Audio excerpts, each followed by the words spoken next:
On a un sujet brûlant en région que vous connaissez bien, sur lequel vous êtes intervenu, qui est la sucrerie de Cagny. Vous savez qu'il y a 2 sucreries, une dans la Somme et une dans le Calvados, qui, liées aux politiques européennes, sont soumises à une fermeture imminente.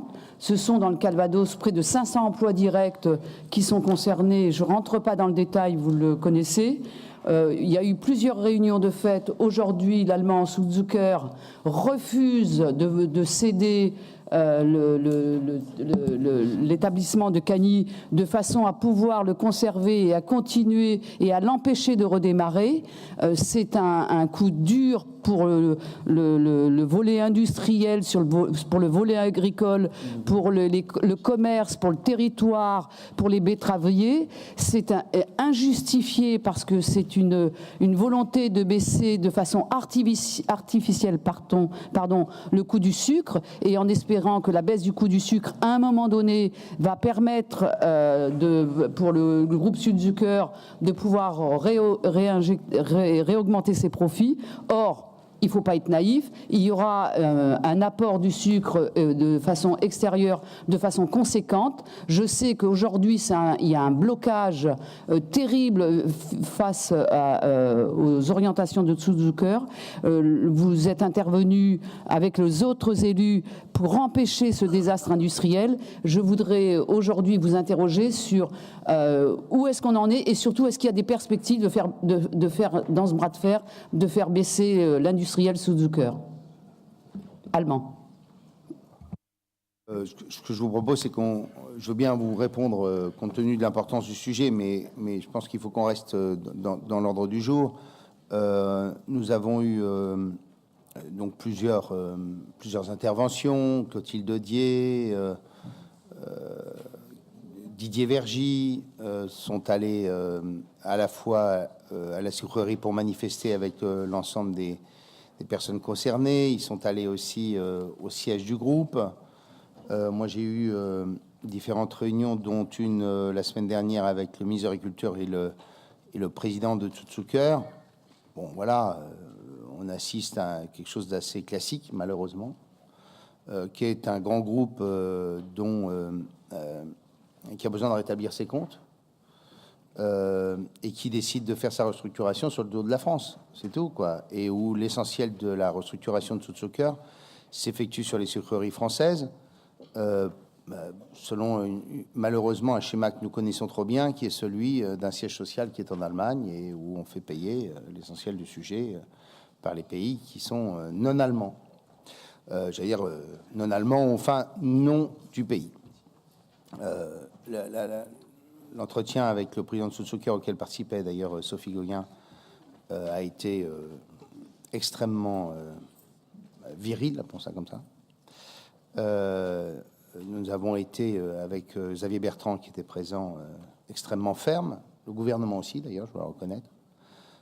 La seule question, c'est que, en clair, pour l'instant, on leur a très clairement expliqué qu'ils étaient en train de détourner la loi, qu'ils faisaient payer cette restructuration sur le dos de la France, mais on n'a pas entendu la moindre concession. Et surtout, ce qui est plus inacceptable encore, on peut estimer qu'un groupe a besoin de se réorganiser, que la consommation de sucre baisse, voilà, etc. Bon.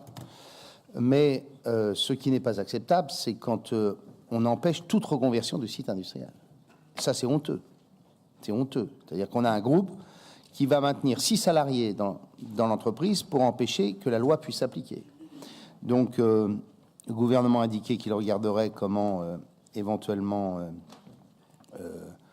ne pas verser le CICE que devait toucher ce groupe, faire en sorte que les différentes lois qui ont pu être votées, type loi Florange, etc., puissent se mettre en œuvre.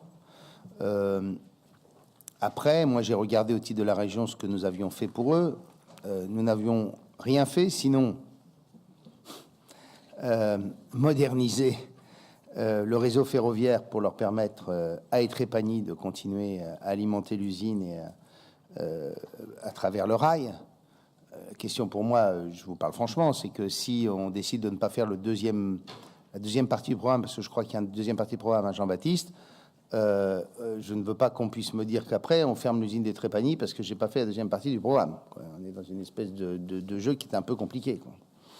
Pas la peine de mettre du malheur en y additionnant du malheur. Bien. Et donc, voilà les éléments. Donc, je pense qu'il faut très clairement qu'il y ait une mobilisation générale. Je pense que la seule mobilisation supplémentaire sur laquelle nous pouvons jouer aujourd'hui, c'est notamment de faire appel aux consommateurs. Je pense que ça fait partie des choses qu'il faut dire aux Français, quoi. Dire, voilà, tout ce cœur, c'est Saint-Louis Sucre. Voilà, il y a d'autres acteurs dans le sucre. Bon. Mais très clairement, pour l'instant, on a un président de société qui est complètement fermé à toute évolution. Alors, très franchement, on a été très mal aimable. Hein. On a été très mal aimable. Mais il a été imperturbable. Voilà la situation. Moi, ce que je demande, nous avions pris des contacts à la fois avec l'industrie agroalimentaire française, qui soit purement privée ou coopératif. Nous avions... il y a un téléphone qui sonne. Nous avions regardé avec les betteraviers pour essayer de bâtir un modèle de reprise. Et c'est là-dessus qu'il faut qu'on se batte. Je pense que c'est quand même ça le sujet. J'allais dire, on fait ça ailleurs, donc il n'y a pas de raison qu'on ne puisse pas le faire là. Voilà où on en est aujourd'hui. Mais on va peut-être pas faire un débat de 10 heures sur le sujet. Allez-y, Mme Brulin. Effectivement, je crois que le sujet, c'est celui de la reprise. On a un précédent dans la région, dans le département de l'Eure précisément, qui avait permis, il s'agissait d'une papeterie à l'époque, que la puissance publique, en l'occurrence c'était le département de l'Eure, reprenne temporairement l'entreprise pour ensuite pouvoir la revendre à un repreneur, puisque les cas se multiplient où en effet des industriels abandonnent des sites mais font en même temps tout ce qu'ils peuvent pour qu'aucun de leurs concurrents ne puisse les reprendre. C'est peut-être une piste qu'il faudrait aussi qu'on examine pour que la région, par exemple, avec peut-être l'apport d'autres collectivités, puisse temporairement se saisir de ce site, parce qu'il y a, tout le monde l'a rappelé, derrière il y a non seulement ce site, mais il y a aussi toute la filière betteravière qui souffre du fait de l'abandon des quotas et qui, je crois, n'a pas besoin de cet événement supplémentaire.